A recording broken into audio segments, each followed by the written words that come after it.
Dado que el vídeo que hice a principios de mes sobre Fernando VII está gustando bastante, y que el que hice hace un par de años, hablando de las guerras carlistas, muy en resumen, eso sí, le está yendo mejor todavía, hoy no me queda otra que continuar con la hija del rey más odiado, Isabel II.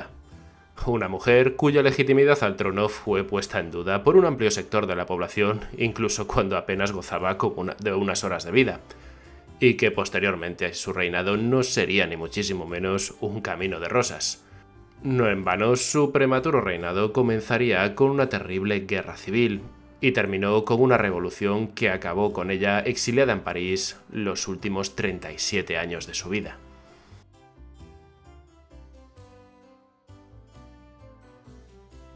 Hola, ¿qué tal? ¿Cómo estáis? Bienvenidos a un nuevo vídeo en el que, como veis, hoy, tras lo bien que me fue al publicar el vídeo sobre Fernando VII a principios de este mes de diciembre, hoy hablaremos de la que fue su hija y heredera al trono, Isabel II, o como Benito Pérez Galdós la llamó, la reina de los tristes destinos. Pues retomando donde se lo había dejado entonces, uno de los grandes problemas que siempre tuvo Fernando durante su reinado, y sobre todo en su etapa final, fue el de su sucesión, ya que el monarca se casaría un total de 4 veces, pero nunca llegó a tener un hijo varón, y la única hija que tuvo antes de 1830 falleció con tan solo un par de meses de vida. Pero en 1830, como ya sabéis, nació su heredera, la princesa Isabel, y posteriormente su otra hija, Luisa Fernanda. Unos meses antes del nacimiento de Isabel II, el monarca había publicado la Pragmática Sanción, por la cual la ley sálica de 1713, que impedía a las mujeres gobernar, quedaba abolida, y restablecía el antiguo derecho sucesorio castellano, según el cual, en ausencia de un varón, por línea directa podrían reinar las mujeres de mejor línea y grado, sin quedar postergadas a los varones más remotos. El rey justificó su decisión aludiendo a que así lo habían decidido las Cortes en 1789, las mismas que reunidas le habían jurado a él mismo como príncipe de Asturias, aunque entonces el acuerdo no se había publicado. Esto, como ya os imaginaréis, a quien hasta entonces era el heredero al trono, que era el hermano del rey, Carlos María de Isidro, pues bueno, como que no le hizo ni puñetera gracia, y desde entonces la política española transcurrió en un ambiente de acusada agitación, provocada por la división entre los llamados carlistas, defensores del derecho al trono del hermano del rey Fernando VII, Carlos María de Isidro, y de los llamados isabelinos, o también cristinos, los partidarios de la futura Isabel II. Todo parecía preparado para un enfrentamiento, pero Carlos se negó a hacer ningún tipo de movimiento mientras su hermano siguiese aún con vida. Algo que se vio en el año 1832, en lo que la historia llamaría los sucesos de la granja. Y es que para septiembre de este año parecía que Fernando VII se iba a ir antes de tiempo, momento en el cual los carlistas trataron de hacer que el monarca enfermo revocase la Pragmática Sanción que cerraba el acceso de su hermano al trono, en favor de la joven princesa de Asturias, que por entonces apenas tenía un par de años. En aquellos momentos, María Cristina, su cuarta y última esposa, trató de hacerse valer como inminente reina regente, e intentó que su marido le cediese poder mientras éste estaba enfermo. Pero mientras, los sectores carlistas se las consiguieron apañar para engañarla y consiguieron que el rey revocase durante 2 días la Pragmática Sanción.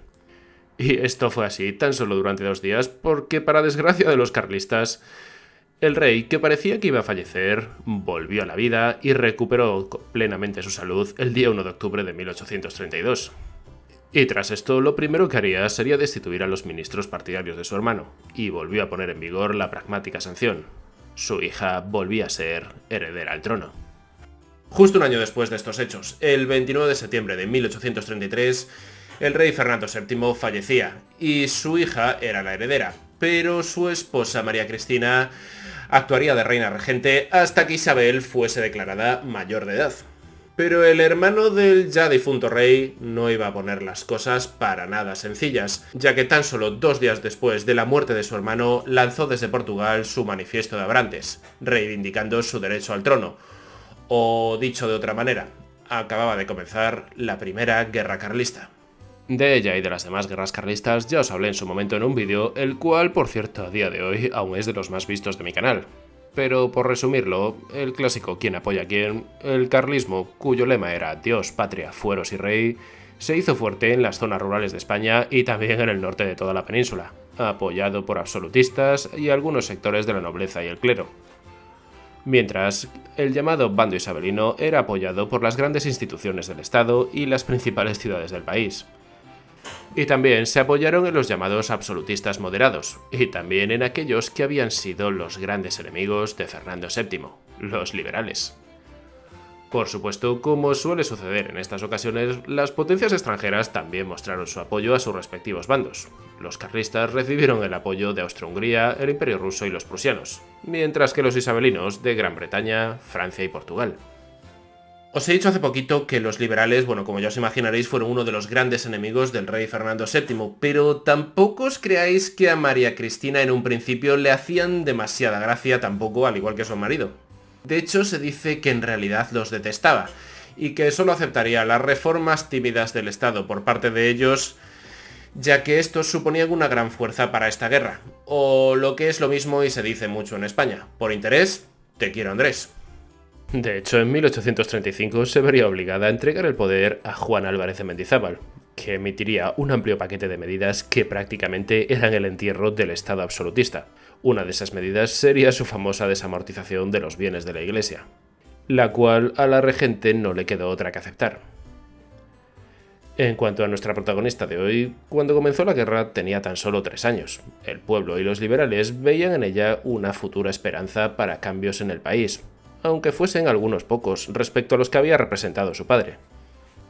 Pero la verdad es que la nobleza entonces estaba muy tranquila. La futura reina, cuyo nombre se gritaba en los campos de batalla, crecería en ambientes muy alejados, tanto de la guerra como del pueblo, y por supuesto también de cualquier ambiente relacionado con los liberales de entonces. Y tampoco vio a su madre demasiado, ya que entonces contraía matrimonio en secreto con el hombre que sin duda fue el amor de su vida, Agustín Fernando Muñoz y Santos. Volviendo a quien por entonces era el primer ministro, Mendizábal, se dice que quiso destituir a 2 generales isabelinos y la regente aprovechó esta oportunidad, ya que no soportaba a este hombre, para destituir a aquel tío tan incómodo. Y en su lugar puso a un moderado conocido como Francisco Javier Istúriz. Pero este no duró mucho, ya que hubo una revolución dentro de los propios isabelinos, y en agosto de ese año sería sustituido por José María Calatrava. Un hombre impuesto a la reina regente que serviría para calmar los ánimos y comenzar a escribir lo que posteriormente se conoció como la Constitución de 1837, aprobada en agosto de ese mismo año. También por entonces se reconocería la independencia mexicana, unos 10 años antes de que Estados Unidos les birlase la mitad del territorio, pero esa ya es otra historia. Posteriormente se sucederían varios gobiernos moderados en España, el de Eusebio Bajardí, Ofaila, Duque de Frías y Pérez de Castro. Este último iniciaría un programa reformista con vistas a modificar el sistema político, pero manteniendo la Constitución.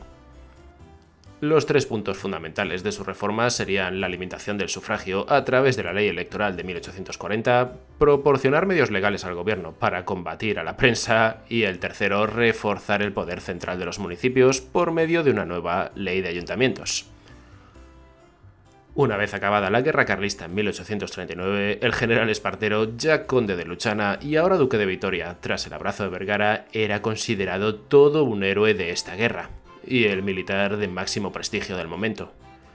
Por eso, la reina María Cristina, aunque conocía su identificación con el progresismo, quiso sondearle para saber si podía contar con él para apoyar la nueva reforma de Pérez de Castro.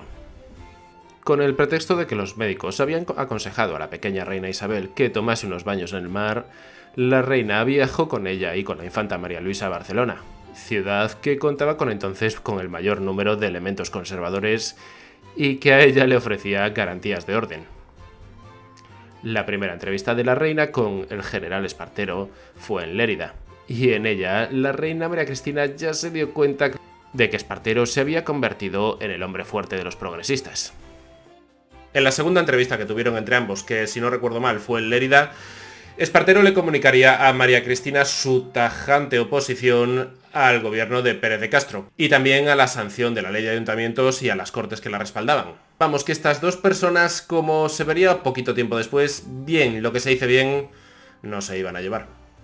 Estaba claro que la postura de la reina regente y la del duque de Vitoria no eran compatibles, y que pocos días después la reina María Cristina sancionó la ley de ayuntamientos, lo cual supuso la inmediata ruptura con Espartero, quien dimitiría de todos sus cargos, incluido el último, el de jefe de la Guardia Real, que le había sido concedido por la propia regente el mismo día en que ella firmaba el texto de la ley de ayuntamientos.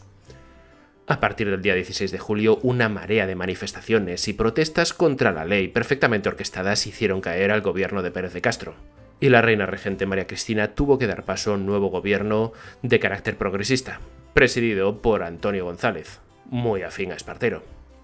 El 6 de agosto juró su cargo, siendo la primera decisión de este gobierno dejar en suspensión la polémica ley y la disolución de las Cortes.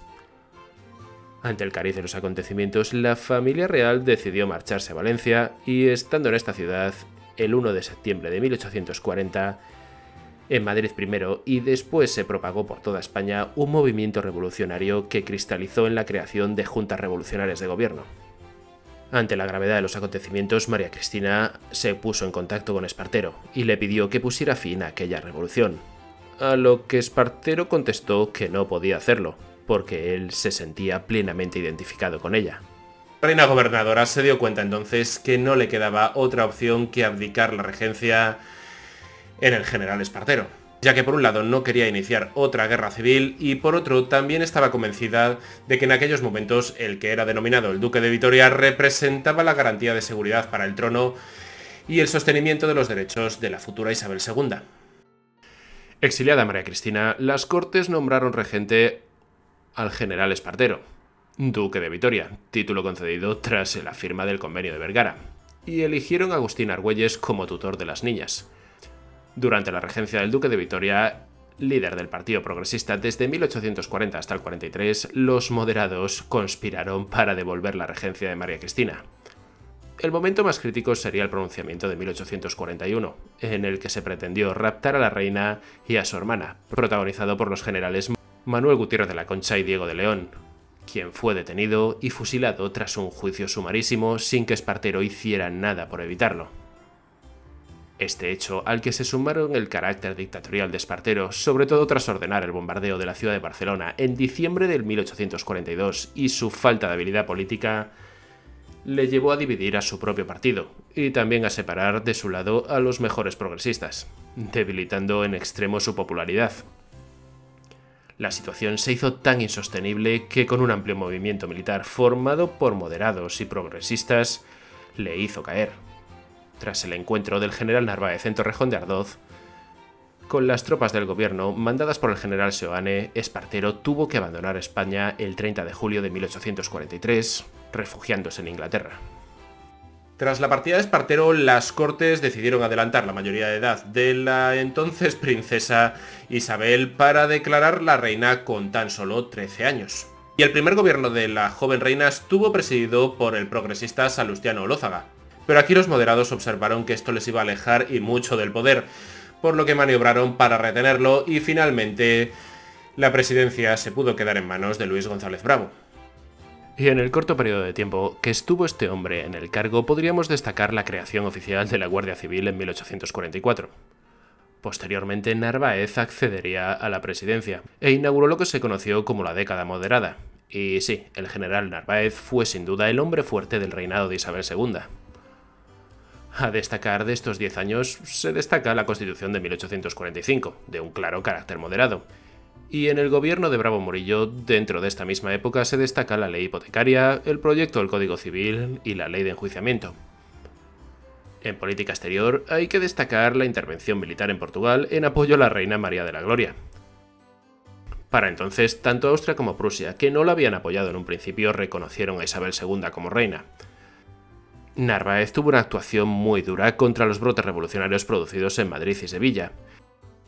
Más o menos en esta época, bueno, concretamente en el año 1846, fue cuando arreglaron el matrimonio de la joven reina, en el cual tuvieron opinión Inglaterra y Francia. No fuera a ser que España, al desposar a su joven reina, forjaran una nueva y fuerte alianza. La lista de candidatos fue bastante larga. A la reina, por ejemplo, le encantaba Leopoldo de Sajonia, pero Francia lo vetó. Tampoco se puede decir que le desagradase Enrique de Orleans, pero los británicos ejercieron su derecho de veto y tampoco se terminó casando con él. Al final, Inglaterra y Francia acordaron que solo podría casarse con un descendiente directo de Felipe V, y en este caso Isabel tenía tres opciones. El conde de Trapani, quien era el hermano más joven de su madre, pero este candidato solo le gustaba a la propia María Cristina. Por otro lado, teníamos a sus primos e hijos del infante Francisco de Paula. Francisco de Asís, el duque de Cádiz, con una ideología muy pero que muy moderada, y el hermano de este, don Enrique, de ideología mucho más progresista, y que a la reina le encantaba, pero no tanto a los moderados que por entonces estaban en el poder. Ante esto, pues todo estaba bastante claro, e Isabel se casaría con el hombre al que más... bueno, no, el que menos le gustaba, su primo Francisco de Asís. Dato que, como os acabo de decir, no le hacía ninguna gracia, ya que era un tío con un carácter bastante taciturno, y ella que era bastante elocuente. Y bueno, también por otra parte se dice que, o bueno, más bien se rumorea que a él las mujeres como que no le gustaban mucho. Por supuesto, la reina a lo largo de este matrimonio tuvo una larga lista de amantes, entre los que se incluyeron militares, políticos y aristócratas. Y sí, al igual que Fernando el Católico, Felipe IV, su propio padre, esta reina también tuvo sus historias fuera del matrimonio. Volviendo al tema político, la Constitución del 45 de Bravo Murillo tuvo su oposición, tanto de los progresistas como incluso dentro de los propios moderados, lo cual hizo que ambos presentasen un frente común y Bravo Murillo presentase su dimisión a finales de 1852, marcando el declive de los moderados hasta que todo desembocaría en la Revolución de 1854, que fue una sublevación civil y militar que pondría fin a los moderados en el poder.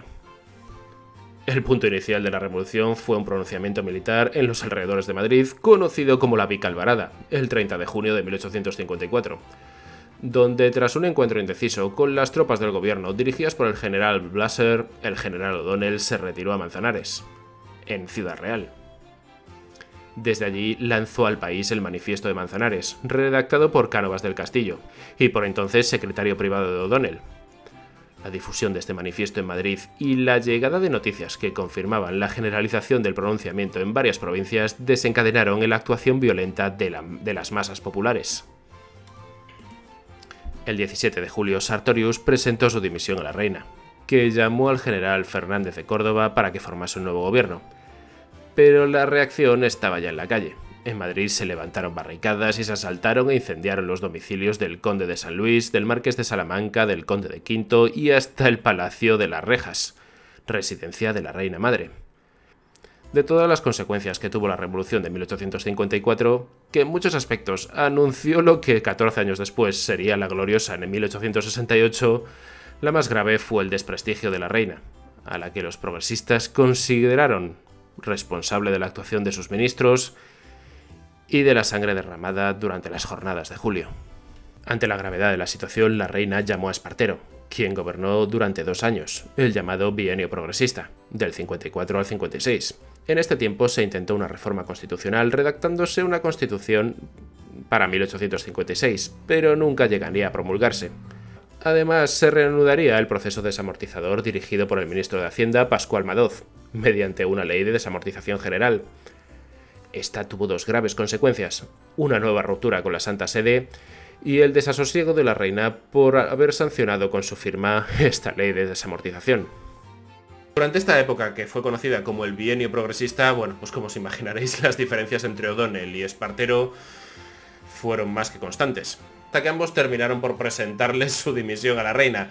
Y aquí la reina, pues bueno, se decantó por darle el poder a O'Donnell, pero bueno, el gobierno que este formaría apenas duró unos meses en la primera vez, ya que tuvo que enfrentarse a la violenta reacción de los progresistas ante la salida del gobierno de Espartero, primero en las Cortes y después en las calles de Madrid, levantamiento que fue sofocado por el propio general Serrano, incondicional colaborador de O'Donnell.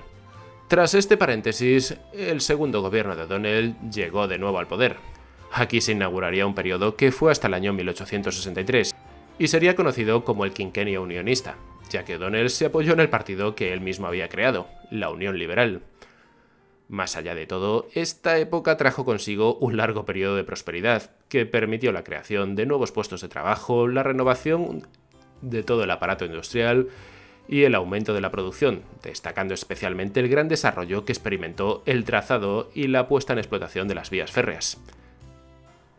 Y para que España recuperase el inmenso prestigio que había perdido en las últimas décadas, sobre todo en política exterior, O'Donnell no dudó en promover nuevas campañas militares, siendo la más destacable la de Marruecos entre los años 1859 y 1860. De esta guerra en concreto no os voy a comentar demasiado, ya que quiero hacerle un vídeo en exclusiva. Pero bueno, vamos, resumiendo, España la ganó y aquí tuvimos pues la famosa arenga del general Prim en la batalla de Castillejos y la famosa batalla de Tetuán. Y la guerra terminaría con O'Donnell siendo nombrado duque de Tetuán y el general Prim como el marqués de Castillejos. También podríamos destacar la expedición que España mandó a México al año siguiente con Prim a la cabeza, la cual se volvió rápidamente, ya que allí Prim demostró ser un hábil político y renegoció la deuda que México tenía con España y con el mismo presidente Juárez, cosa que no hicieron los franceses y se embarcaron en una campaña militar en el país mexicano, pero de nuevo eso ya es otra historia. Esta etapa de O'Donnell al frente del gobierno acabó porque este hizo 3 nuevos nombramientos como ministros: el general Serrano, ministro de Estado, y Vega de Armijo y Ulloa como ministros de Gobernación y Marina respectivamente. El nombramiento de Serrano cabreó y mucho a Prim, y los otros dos no gustaron a la propia reina Isabel.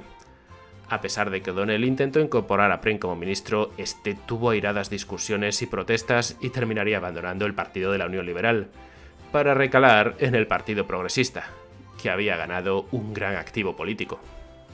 La reina, por su parte, tenía un gran enfrentamiento con O'Donnell porque este no permitía que la que había sido reina regente regresase a España, la madre de la reina, María Cristina. Y la reina entonces se negaría a firmar un decreto de disolución de las Cortes que le había presentado O'Donnell para poder hacer una reforma constitucional. Por lo que en marzo del año 1863 O'Donnell presentó su renuncia al cargo. Los gobiernos posteriores, presididos sucesivamente por el marqués de Miraflores, Arrazola y Mon, dieron paso a un nuevo gobierno de Narváez en el año 1864, que tuvo que abordar un grave problema de crisis económica. Y para resolverlo, Alejandro de Castro, ministro de Hacienda, propuso poner a la venta determinados bienes de la corona. Por entonces, el periódico La Democracia, dirigido por el catedrático Emilio Castelar, publicó un artículo que se titulaba El rasgo, y presentaba la venta como un saneado negocio para la corona. Castelar no tardó nada en ser destituido, siendo la causa de las graves protestas estudiantiles el 10 de abril de 1865. La salida de Narváez del gobierno dio paso al tercer y último gobierno del duque de Tetuán, que abarcó desde 1865 hasta el 66. En él tuvo que abordar 2 importantes problemas de política exterior: el reconocimiento del Reino de Italia ante las aeradísimas propuestas de la corte y de los moderados, y la Guerra del Pacífico emprendida contra Chile y Perú. En política interior, el gobierno de O'Donnell tuvo que enfrentarse a la conspiración ya imparable de los progresistas, a la que se les había unido el Partido Demócrata. O'Donnell aquí intentaría atraer a todos los progresistas y en especial atraer a Prim. Nunca llegaría a conseguirlo, ya que la decisión mayoritaria del Partido Progresista en torno a Olózaga era ya el de avanzar al camino revolucionario, y en enero de 1866 tuvo lugar el pronunciamiento de Villarejo de Salvanés, dirigido por Prim y cuyo fracaso obligaría al general Prim a refugiarse en Portugal. El 22 de junio de 1866 estallaría otro golpe, esta vez mejor organizado, que contó con la actuación directa del general Moriones y dirigido por Prim desde su refugio portugués. El pronunciamiento estallaría en el corazón de Madrid y en uno de los acantonamientos militares más importantes, el cuartel de artillería de San Gil, cuyos suboficiales habían sido captados por los conspiradores. La sublevación se produjo dentro y fuera del acuartelamiento, degenerando en una durísima batalla urbana.